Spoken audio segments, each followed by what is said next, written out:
रोवल धोल बंद कर जानकी। ये आप आंसू बचा के रखो, एकरे विदाई में काम आई। विदाई? हाँ, तू हमेशा कहता लो ना कि एकरा खातिर दुल्हन ढूंढी। अब दुल्हन ना, दुल्हा ढूंढे क्या? दुल्हा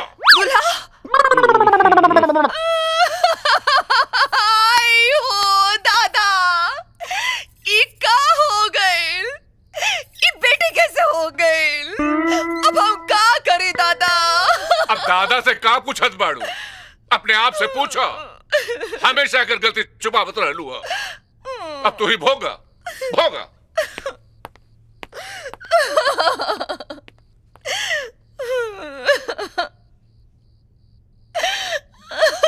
ऐसे का नहीं आता रे?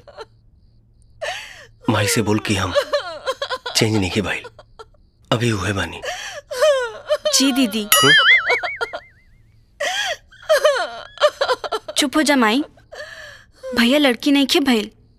भैया बिन भैया ही बाड़न।